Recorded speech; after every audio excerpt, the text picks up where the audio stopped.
जय हिंद। हेलो दोस्तों, आप सभी का स्वागत है आपका अपना YouTube channel SD math IQ पर। दोस्तों, आज रेलवे की क्लास में आज हम ये दूसरा पॉइंट पढ़ेंगे फिजिक्स में, क्या विस्थापन, जिसको डिस्प्लेसमेंट कहते हैं। तो ये क्या होता है? तो इसको कहते हैं न्यूनतम दूरी को विस्थापन कहते हैं। क्या? न्यूनतम दूरी को विस्थापन कहते हैं। अर्थात हम ये कह सकते हैं कि ये कोई स्थान या ए है, कोई स्थान ये बी है।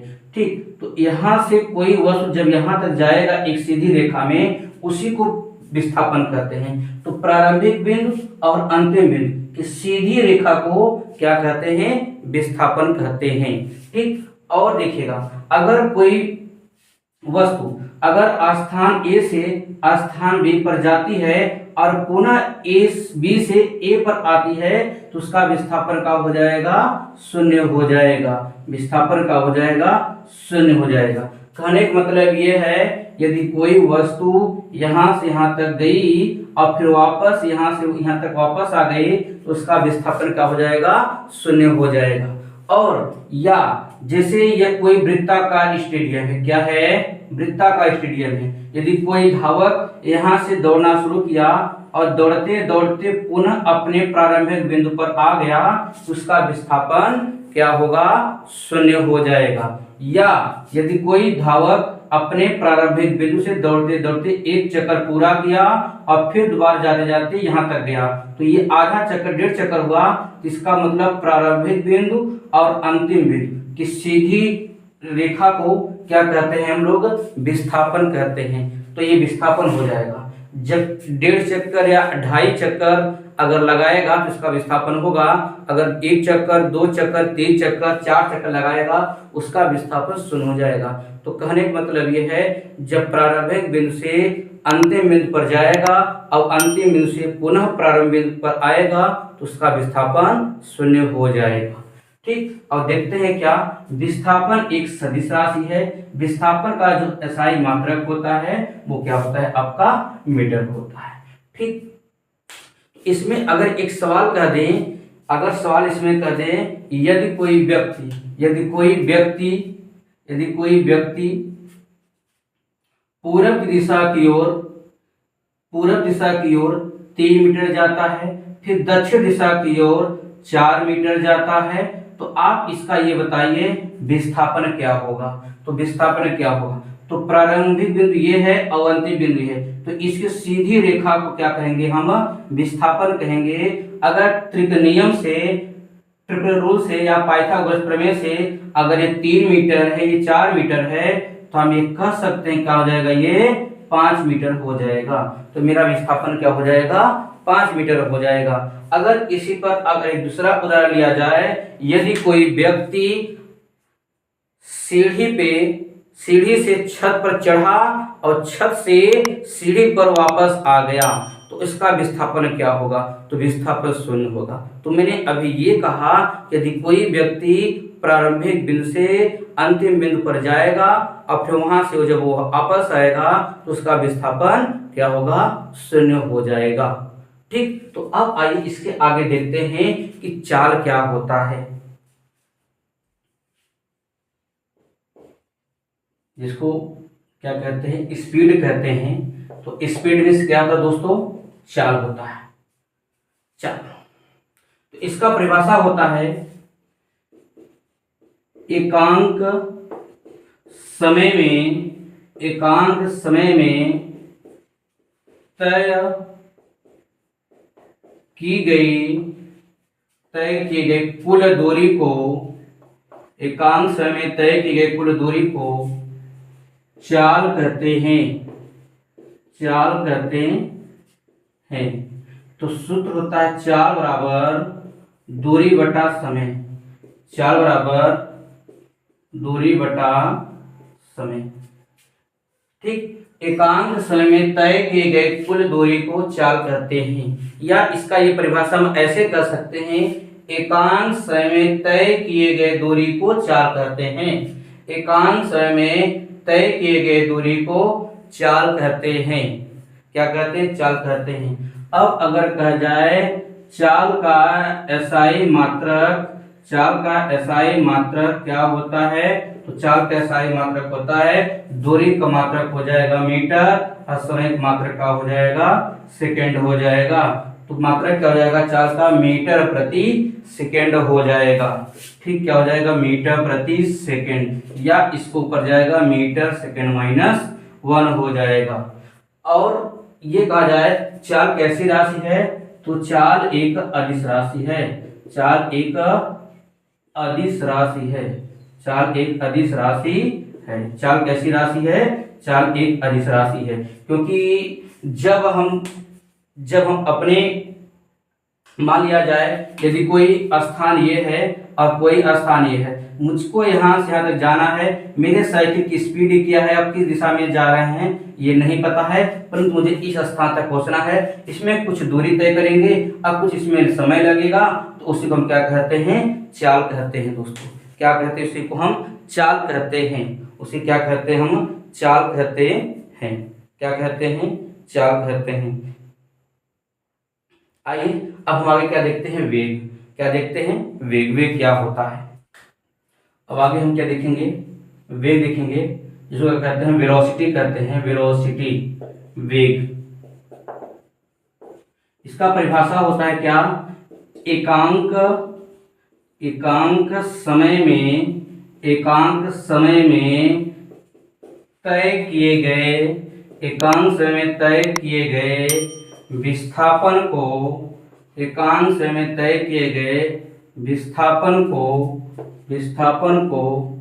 वेग कहते हैं। एकांक समय में तय किए गए विस्थापन को वेग कहते हैं। एकांक समय में तय किए गए विस्थापन को क्या कहते हैं? वेग कहते हैं। एकांक समय में तय किए गए विस्थापन को वेग कहते हैं। तो वेग का जो सूत्र होता है, वेग बराबर होता है विस्थापन बटा समय। क्या होता है? विस्थापन बटा समय होता है। विस्थापन बटा समय होता है। तो इसको हम ये कह सकते हैं, एकांक समय में तय किए गए विस्थापन को वेग कहते हैं। क्या? एकांक समय में तय किए गए विस्थापन को वेग कहते हैं। तो वेग का एसआई मात्रक क्या होता है? वेग का एसआई मात्रक क्या होता है? विस्थापन का मात्रक मीटर होता है और समय का मात्रक क्या होता है? सेकंड होता है ना। तो या हो जाएगा ये मीटर प्रति सेकंड, या ये ऊपर जाएगा मीटर पर सेकंड हो जाएगा। और वेग कैसा राशि है आपका? सदिश राशि है। वेग एक सदिश राशि है। वेग क्या है आपका? एक सदिश राशि है। वेग क्या है? वेग एक सदिश राशि है। वेग कैसी राशि है? सदिश राशि है, क्योंकि विस्थापन आपका जो सदिश राशि है, इसीलिए वेग भी क्या हो जाएगा? एक सदिश राशि हो जाएगा। तो विस्थापन क्या होता है? यह दूरी को ये दिशा को भी बताता है और परिमाण को भी बताता है। इसीलिए वेग कैसा राशि हो जाएगा? ये आपका सदिश राशि हो जाएगा। वेग आपका कैसा राशि हो जाएगा? ये सदिश राशि हो जाएगा। ठीक, तो वेग दो होते हैं, एक प्रारंभिक वेग होता है और एक अंतिम वेग होता है। तो वेग की मात्रा कितनी होते हैं जी? वेग दो होते हैं। वेग कितने होते हैं? वेग दो होता है। इसमें से पहला आपका क्या हो जाएगा? ये प्रारंभिक वेग हो जाएगा। एक क्या हो जाएगा आपका? प्रारंभिक वेग हो जाएगा। क्या हो जाएगा? प्रारंभिक वेग। और जो दूसरा हो जाएगा आपका, ये क्या हो जाएगा आपका? अंतिम वेग हो जाएगा। क्या हो जाएगा? अंतिम वेग होगा। प्रारंभिक वेग को क्या कहते हैं? आपको इसको रीड करते हैं यूज कैपिटल यूज हो, और जो अंतिम वेग होता है इसको क्या करते हैं हम लोग? वे से करते हैं। क्या? वे से। इसको प्रारंभिक वेग को हम लोग कहते हैं इनिशियल पॉइंट, और अंतिम वेग क्या कहते हैं हम लोग? Final point. क्या कहते हैं? Final point. तो ये चीज होता है। अब इसके आगे हम लोग देखते हैं क्या होता है। आगे इसके आगे हम लोग देखेंगे क्या? त्वरण कितने होते हैं। तो इसको देख लीजिएगा। वेग क्या होता है? एकांक समय में तय किए गए विस्थापन को वेग कहते हैं। और वेग का जो सूत्र होता है विस्थापन बटा समय होता है। वेग का एसआई मात्रक क्या होता है? मीटर सेकंड होता है। और वेग एक सदिश राशि है। वेग दो प्रकार का होता है, प्रारंभिक वेग और अंतिम वेग। प्रारंभिक वेग को यू से डिनोट करते हैं और अंतिम वेग को वे से डिनोट करते हैं। अब इसके बाद हम लोग देखेंगे क्या? त्वरण देखेंगे। त्वरण क्या होता है? हम लोग देखते हैं क्या? त्वरण, जिसको एक्सेलरेशन कहते हैं। त्वरण, ठीक दोस्तों। तो आइए देखते हैं त्वरण क्या होता है। त्वरण होता है एकांक समय में तय किए गए विस्थापन को, नहीं एक तो देखिए वेग परिवर्तन की दर क्या कहते हैं, त्वरण कहते हैं। वेग परिवर्तन की दर को क्या कहते हैं, त्वरण कहते हैं। वेग परिवर्तन की दर को त्वरण कहते हैं। वेग परिवर्तन की दर को त्वरण कहते हैं। क्या कहते हैं, त्वरण कहते हैं। वेग परिवर्तन की दर को त्वरण कहते हैं। तो अर्थात त्वरण ए बराबर जो सूत्र होता है, त्वरण क्या होता है, सूत्र वेग परिवर्तन बटे समय। सूत्र क्या होता है, वेग परिवर्तन बटे समय। अर्थात ए बराबर हो जाएगा, ए बराबर क्या हो जाएगा, v minus you upon T. क्या हो जाएगा, ए बराबर v minus you upon T, जहां v का होगा आपका v का होगा आपका अंतिम वेग होगा, v का होगा आपका अंतिम वेग होगा, और जो u होगा आपका ये प्रारंभिक वेग हो। क्या होगा, ये आपका प्रारंभिक वेग होगा। जो u होगा आपका प्रारंभिक वेग होगा, और जो u होगा आपका प्रारंभिक वेग होगा, और जो v होगा आपका अंतिम वेग होगा। तो a बराबर का हो जाएगा v minus you upon T. ये त्वरण का सूत्र है। तो हम इसको कह सकते हैं एकांक समय में वेग परिवर्तन की दर को त्वरण कहते हैं। एकांक समय में वेग परिवर्तन की दर को त्वरण कहते हैं, या दूसरे भाषा में कह सकते हैं वेग परिवर्तन की दर को त्वरण कहते हैं। वेग परिवर्तन मतलब होता है क्या, बदलाव। जो वेग में बदलाव होता है उसी को हम लोग क्या कहते हैं, परिवर्तन कहते हैं। जिसे अगर इसमें ये कहा जाए, जैसे मान लीजिए कोई स्थानीय है, कोई स्थानीय बी है, ठीक। चलो ये बिंदु ए है, ये बिंदु बी है। अगर हम यहाँ से यहाँ तक जाना चाहते हैं, ठीक। अगर हम अपने जैसे मान लीजिए अगर यहाँ से स्टार्ट किए, ये मान लीजिए प्रारंभिक यू है, तो यहाँ से मान लीजिए मेरे बाइक की जो स्पीड है वो 10 मीटर प्रति सेकेंड है। अब अपने बाइक की स्पीड को मैंने बढ़ा दिया, तो क्या हो गया, मेरे बाइक की जो स्पीड हो गया 20 मीटर प्रति सेकेंड हो गया। तो इसका मतलब यह है प्रारंभिक वेग 10 मीटर प्रति सेकेंड था, अंतिम वेग कितना हो गया आपका 20 मीटर प्रति सेकेंड हुआ। तो इसमें जो वेग में जो बदलाव हुआ है, तो ऑटोमेटिक है समय करेगा। तो जो वेग बदलाव हुआ है, इसी वेग बदलाव को ही क्या कहते हैं हम लोग, त्वरण कहते हैं। क्या कहते हैं, त्वरण कहते हैं। वेग बदलाव को ही क्या कहते हैं हम लोग, त्वरण कहते हैं। तो वेग परिवर्तन की दर को त्वरण कहते हैं, इसका ये सूत्र होता है। तो आइए देखते हैं त्वरण का एसआई मात्रक क्या होता है। तो त्वरण का एसआई मात्रक, त्वरण का जो एसआई मात्रक होगा वो क्या हो जाएगा, देखिए वेग का जो मात्रक होता है वो होता है मीटर प्रति सेकेंड, और समय का मात्रक क्या होता है, सेकेंड होता है। इसको हल करेंगे मीटर प्रति सेकेंड स्क्वायर, या ये ऊपर जाएगा मीटर सेकेंड माइनस 2 हो जाता है। तो त्वरण का एसआई मात्रक मीटर सेकेंड स्क्वायर या मीटर सेकेंड माइनस 2 हो जाता है। तो इस त्वरण का बीमा क्या होता है, इस त्वरण का बीमा क्या हो जाएगा, इस त्वरण का जो बीमा होगा, बीमा निकालने के लिए मुझे क्या चाहिए, MLT चाहिए। इसमें द्रव्यमान दिया नहीं है, मीटर दिया है, तो क्या हो जाएगा, यल हो जाएगा, 80 माइनस 2 हो जाएगा क्या, त्वरण का बीमा। और त्वरण कैसी राशि है, त्वरण एक सदिश राशि है। त्वरण कैसी राशि है, तो त्वरण एक सदिश राशि है। त्वरण एक सदिश राशि है। और सदिश राशि क्यों है, क्योंकि जो वेग होता है, अगर वेग आपका सदिश राशि है तो उसी कारण त्वरण भी क्या हो जाएगा, आपका सदिश राशि हो जाएगा। ठीक दोस्तों, तो आप इसको नोट करिए। आप इसके आगे देखते हैं इसके आगे क्या होता है ना, इसके आगे क्या होता है। आइए त्वरण कुछ नियम है, त्वरण के कुछ नियम क्या है। जैसे अगर ये कहा जाए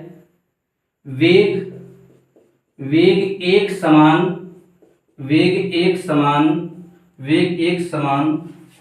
होने से, वेग एक समान होने से त्वरण का मान शून्य होता है। त्वरण का मान शून्य होता है। वेग एक समान होने से त्वरण का मान क्या होता है, शून्य होता है। जैसे अगर ये कहा जाए ये यहाँ से यहाँ तक, फिर यहाँ से यहाँ तक, फिर यहाँ से यहाँ तक, जिससे कह दिया जाए इसका प्रारंभिक वेग क्या हो जाएगा, u बराबर क्या हो जाएगा, मान लिया जाए 10 मीटर प्रति सेकेंड। ठीक, अब यहाँ से यहाँ तक दूरी तय करने में कितना समय लगेगा जी? चलिए मान लेते हैं क्या, 2 सेकेंड का समय लगा। तो ये मेरा यहाँ से यहाँ तक 10 मीटर था, और फिर क्या हो जाएगा, ये भी क्या हो जाएगा, मेरा वेग क्या हो जाएगा 10 मीटर पर सेकेंड, और यहाँ से यहाँ तक आने में क्या लगा, 2 सेकेंड का समय लगा। और फिर ये क्या है आपका 10 मीटर प्रति सेकेंड है, और फिर यहाँ क्या हो जाएगा 10 मीटर प्रति सेकेंड हो जाएगा, 10 मीटर सेकेंड हो जाएगा। तो मैंने कहा वेग एक समान होने पर त्वरण का मान क्या होता है, 0 हो जाएगा। तो यहाँ भी देखिए, यहाँ वेग 10 मीटर पर सेकेंड है, यहाँ भी 10 मीटर पर सेकेंड है, यहाँ भी 10 मीटर पर सेकेंड है, और यहाँ भी 10 मीटर प्रति सेकेंड है। तो आइए, तो सूत्र क्या होता है, वेग त्वरण बराबर ए बराबर v minus you upon T. ठीक, आइए देखते हैं। तो इन दोनों के संबंध में ये मेरा प्रारंभिक वेग होगा, ये मेरा अंतिम वेग होगा। तो अंतिम वेग कितना दिया है 10, और प्रारंभिक वेग कितना दिया है आपका 10। समय कितना हो जाएगा आपका 2 सेकेंड। इसको हल करेंगे तो माइनस प्लस कैंसिल, 0/2 भाग करेंगे आ जाएगा 2। ठीक, उसी प्रकार से अगर इसके संबंध देखेंगे तो ये आपका प्रारंभिक वेग हुआ और ये आपका अंतिम वेग होगा। तो यहाँ ए बराबर का हो जाएगा प्रारंभिक अंतिम वेग 10, और प्रारंभिक वेग का हो जाएगा आपका 10 बटे समय कितना हो जाएगा आपका 2 सेकेंड। इसको हल करेंगे तो आ जाएगा 2 हो जाएगा। तो हर कंडीशन में मैंने ये कहा वेग एक समान होने पर त्वरण का जो मान होता है वो क्या होता है, 0 होता है। ठीक, तो ये पहला पॉइंट था। दूसरा पॉइंट इसका क्या कर रहा है, दूसरा पॉइंट इसमें क्या कर रहा है, दूसरा पॉइंट आपका कह रहा है क्या, वस्तु का वेग एक समान रूप से बढ़ता है तो त्वरण का मान समान रहता है। जब वस्तु का वेग एक समान रूप से बढ़ता है, एक समान रूप से बढ़ता है, जब वस्तु का वेग एक समान रूप से बढ़ता है तो त्वरण का मान एक समान रहता है, त्वरण का मान एक समान रहता है। जब वस्तु के वेग एक समान रूप से बढ़ता है तो त्वरण का मान क्या होता है, एक समान होता है। इसमें आप देख सकते हैं क्या, इसमें क्या कर सकते हैं हम देख सकते हैं, जिससे मान लीजिए जाए ये है और फिर यहाँ है, फिर यहाँ है, फिर यहाँ है।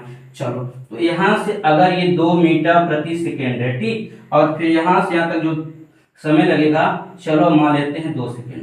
ठीक, अब यहाँ से चलिए 4 हो गया, 4 मीटर प्रति सेकेंड, और फिर यहाँ से कितना समय लगेगा जी, 2 सेकेंड लगता है। अब फिर क्या हो जाएगा, ये 4 2 6 मीटर प्रति सेकेंड हो जाए, अब फिर समय कितना लग जाए, 2 सेकेंड लग जाए, और फिर कितना हो जाएगा, ये 8 मीटर प्रति सेकेंड हो जाए।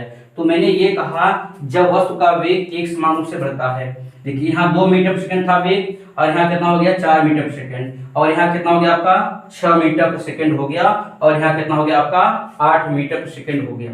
तो इसमें आपका जो त्वरण का मान होगा वे एक समान होगा। तो त्वरण ए बराबर क्या हो जाएगा, त्वरण यहाँ पे ए बराबर क्या हो जाएगा, अंतिम वेग कितना है 4 है, और प्रारंभिक वेग कितना आपका 2 है, तो बटे समय कितना है आपका 2। हल करें कितना आएगा, 2/2 कैंसिल करके कितना आएगा, 1 मीटर प्रति सेकेंड स्क्वायर हो जाएगा इसका त्वरण। उसी प्रकार से इस दोनों में देखेंगे तो अंतिम वेग ये होगा, प्रारंभिक वेग ये हो जाएगा। हल करेंगे ठीक आ जाएगा, उसका भी जो त्वरण आएगा 1 मीटर प्रति सेकेंड ही आएगा।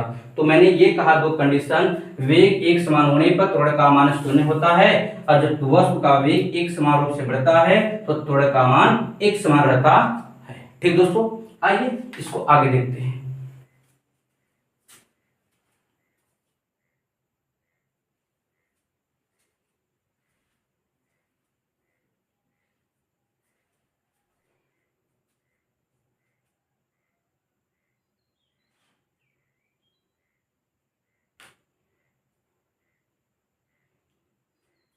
आइए दोस्तों कुछ चीज देखते हैं, जैसे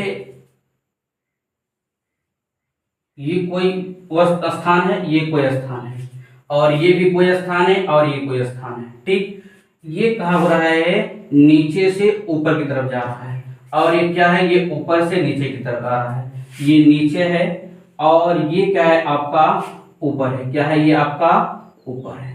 जब कोई वस्तु नीचे से ऊपर की तरफ जाएगी तो प्रारंभिक u का कुछ मान होगा, क्या होगा, u का कुछ मान होगा। जब कोई वस्तु नीचे से ऊपर की तरफ जाएगा तो प्रारंभिक वेग u होगा, इसका कुछ मान होगा। तो अब जब ये ऊपर पहुंचेगी, इसको प्रारंभिक अंतिम वेग कहते हैं, इसका मान का होगा 0 हो जाएगा। ठीक, जब नीचे से ऊपर की तरफ जाएगा तो आपका u का कुछ मान होगा, अब अंतिम वेग क्या होगा 0 हो जाएगा। अब ये ऊपर है, जब ऊपर से क्या आएगा नीचे की ओर आएगा, ऊपर से क्या आएगा नीचे की तरफ आएगा, यहाँ पे u का कुछ मान होगा, यहाँ पे u का क्या होगा कुछ मान होगा, u का कुछ मान होगा, और अंतिम वेग का होगा आपका 0 हो जाएगा। जब नीचे से ऊपर की तरफ जाएंगे तो u का कुछ मान होगा, अंतिम वेग v 0 होगा। जब ऊपर से नीचे की तरफ आएंगे तो u का कुछ मान होगा और v का होगा अंतिम वेग हो जाएगा। ठीक, अंतिम वेग हो जाएगा। आइए देखिएगा, जब आपका त्वरण बढ़ेगा, तो जब आपका त्वरण बढ़ता है तो मान का होता है धनात्मक होता है। जब आपका त्वरण घटता है, जब त्वरण घटता है तो मान क्या होता है ऋणात्मक होता है, जिसको मंदन कहते हैं। क्या कहते हैं? जिसको मंदन कहते हैं। जब त्वरण बढ़ेगा तो मान धनात्मक होगा, जब त्वरण घटेगा तो मान का होगा आपका ऋणात्मक हो जाएगा। ठीक, तो ये सारी चीजें होती हैं। तो आइए जरा देखते हैं। और यहाँ पे क्या होता है, जैसे मान लिया जाए क्षैतिज अवस्था में, जैसे मान लिया जाए क्षैतिज अवस्था में यदि विरामावस्था की बात करता है, विरामावस्था की बात करता है, जब विरामावस्था की बात कहेगा u का हो जाएगा प्रारंभिक वेग हो जाएगा क्या 0, u का होगा प्रारंभिक वेग हो जाएगा 0। और जब ब्रेक लगाएगा, जब ब्रेक लगाने की बात कहेगा, तो ब्रेक जब लगाने की बात कहेगा तो आपका वो अंतिम वेग हो जाता है, वो क्या हो जाता है 0। जब विरामावस्था u की बात कहेगा 0 हो जाता है, और जब ब्रेक लगाने की बात करता है तो वो अंतिम वेग हो जाता है क्या 0 हो जाता है। क्या हो जाता है 0 हो जाता है, तो जाता है 0 हो जाता है। मंदन, जिसे अगर सवाल को हल कर रहे हैं तो अगर मान ऋणात्मक में आ जाए तो ऋणात्मक चिन्ह नहीं लेते हैं। ठीक, तो इसमें कह सकते हैं प्रश्न को हल करते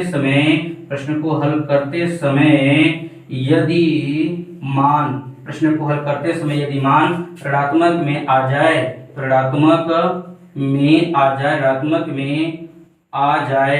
मान ऋणात्मक में आ जाए तो उसे मंदन कहते हैं, लेकिन ऋणात्मक चिन्ह का प्रयोग नहीं करते, ऋणात्मक चिन्ह का प्रयोग नहीं करते। ठीक, प्रश्न को हल करते समय ऋणात्मक मान आ जाए तो उसे मंदन कहते हैं, लेकिन ऋणात्मक चिन्ह का प्रयोग नहीं करते। ठीक दोस्तों, तो ये था मेरा ये सब टॉपिक। अब देखते हैं हम लोग क्या गति देखते हैं, गति का समीकरण क्या होता है, गति का समीकरण। ठीक, गति का अब आगे हम देखेंगे दोस्तों क्या गति का समीकरण क्या होता है। गति का समीकरण गति का समीकरण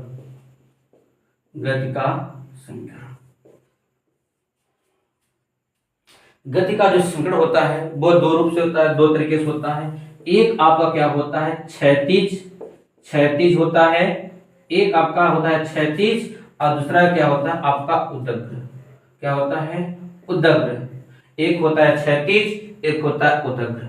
क्षैतिज में क्या होता है, क्षैतिज में आपका क्या होता है, ये आपका सीधा ऐसे होता है। ठीक, और जो उदग्र में होता है वो दो होते हैं। उदग्र में क्या होते हैं आपके दो होते हैं, उदग्र में क्या होते हैं आपका दो होते हैं, उदग्र में क्या होते हैं आपका दो होते हैं।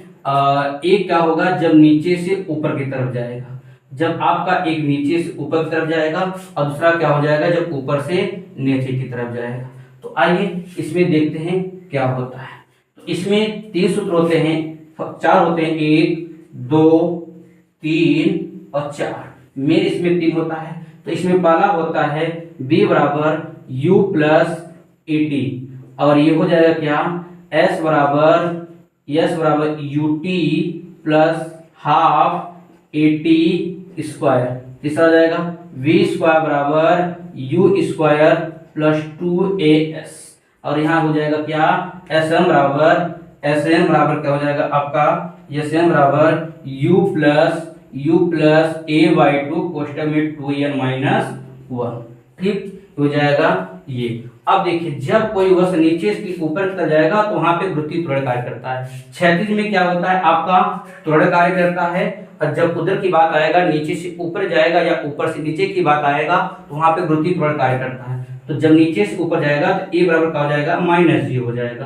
तो इसमें आपका पहला हो जाएगा क्या, v बराबर u माइनस जी टी होगा, और दूसरा क्या हो जाएगा आपका s बराबर U T minus half G T square हो जाएगा, और तीसरा क्या हो जाएगा आपका v स्क्वायर बराबर यू स्क्वायर माइनस 2gs हो जाएगा, और इसमें चौथा हो जाएगा एस एन बराबर u minus G by two कोष्टक में 2n माइनस 1 हो जाएगा। अब जब नीचे से ऊपर से नीचे की तरफ आएगा तो a बराबर का हो जाएगा आपका प्लस जी हो जाएगा, इसमें हो जाएगा v बराबर u प्लस जी टी होगा, और दूसरा हो जाएगा क्या आपका s बराबर U T plus half G T square हो जाएगा, तीसरा हो जाएगा v बराबर यू स्क्वायर प्लस 2gs, जो चौथा होगा इसमें एस एम बराबर U plus G by two कोष्टक में 2n माइनस 1 हो जाता है, 2n माइनस 1 हो जाता है। ठीक दोस्तों,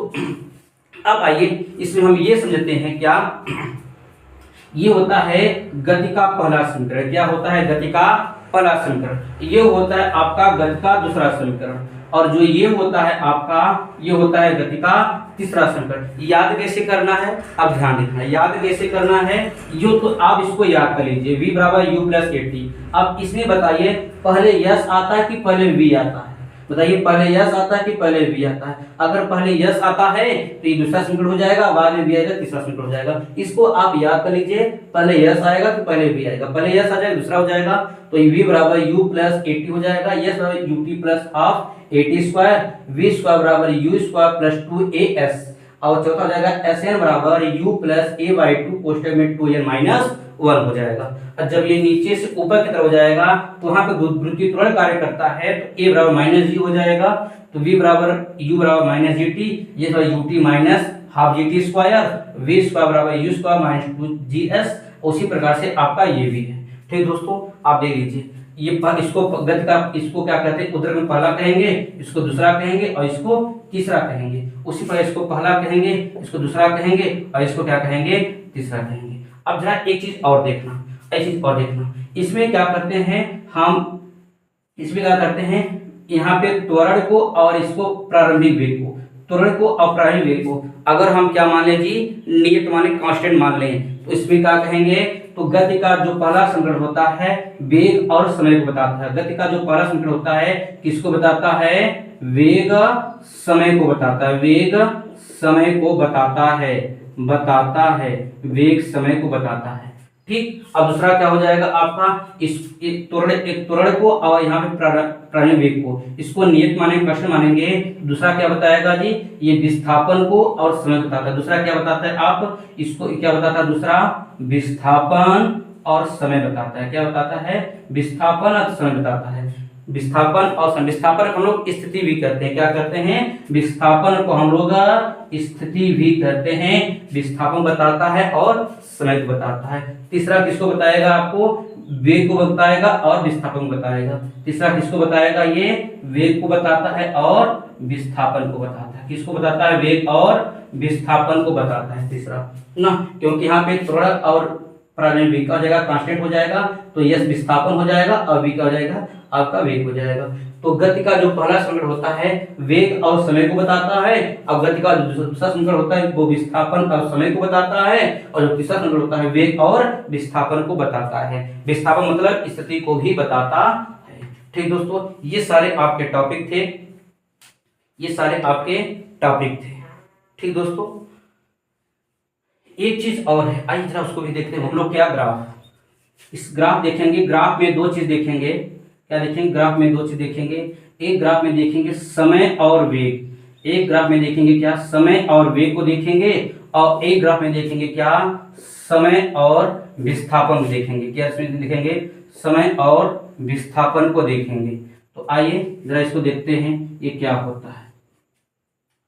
ये आपका समय को बताएगा, यहाँ पे आपका समय को बताएगा, और यहाँ पे क्या बताएगा आपका, यहाँ पे समय बताता है, और यहाँ पे आप क्या बताएगा, विस्थापन बताएगा। यहाँ क्या बताएगा, विस्थापन। और यहाँ पे जो होगा आपका, ये जो आपका ये समय को बताता है, और ये क्या बताता है, आपके वेग को बताता है। जब एकांक समय में तय के विस्थापन को वेग कहते हैं, और एकांक समय में तय के वेग को क्या कहते हैं, एकांक समय में तय के जो वेग होता है, वेग अंतराल बटे समय का कहते हैं हम लोग, त्वरण कहते हैं। इसमें पॉइंट नंबर यह 1 होगा, और ये पॉइंट नंबर ऐसे ये 2 होगा, और ये पॉइंट नंबर 3 आपका ऐसे होगा, ये पॉइंट नंबर आपका क्या, पॉइंट नंबर 4 आपका हो जाएगा, ये ऐसे हो जाएगा, और ये आपका ये हो जाएगा ऐसे। तो आपका ये होता है पॉइंट नंबर 4 हो जाता है, और ये जो हो जाता है पॉइंट नंबर 1। अब उसी प्रकार से इसमें देखेंगे, ये हो जाएगा पॉइंट नंबर 1, ये हो जाएगा पॉइंट नंबर 2, और ये हो जाएगा आपका पॉइंट नंबर 3, ये हो जाएगा पॉइंट नंबर 4, और ये हो जाएगा आपका पॉइंट नंबर 5। तो इसमें जो पॉइंट नंबर 1 होता है, इसमें जो पॉइंट नंबर आपका 1 होगा, इसमें विस्थापन और समय में, तो इसमें क्या होगा, जो पॉइंट नंबर 1 है सीधी जा रहा है, इसमें हम कह सकते हैं वेग एक समान है। क्या कह सकते हैं, वेग एक समान है, वेग एक समान है, वेग एक समान है। और जब ये पॉइंट नंबर 2 देखिए धीरे धीरे ऊपर की तरफ बढ़ रहा है, इसको हम लोग क्या कहेंगे, वेग एक समान रूप से बढ़ता है, वेग एक समान रूप से बढ़ता है, एक समान रूप से क्या होता है, बढ़ता है, वेग एक समान रूप से बढ़ता है। और जो आपका पॉइंट नंबर 3 होगा, ये बताएगा वेग एक समान रूप से घटता, वेग एक समान रूप से, एक समान रूप से घटता है, क्या होता है, घटता है। जो आपका पॉइंट नंबर जो 4 बताएगा, आपका पॉइंट नंबर 4, ये आपको बताएगा क्या, वेग विरामावस्था में, वेग किसमें है, विरामावस्था में, वेग किसमें है, विरामावस्था में है, विरामावस्था में है। और जो आपका पॉइंट नंबर 5 है, ये असंभव ग्राफ बताएगा, क्या बताएगा, ये असंभव ग्राफ बताता है, ये असंभव ग्राफ बताता है। उसी प्रकार से आते हैं किसमें, हम किसमें, त्वरण वाले में।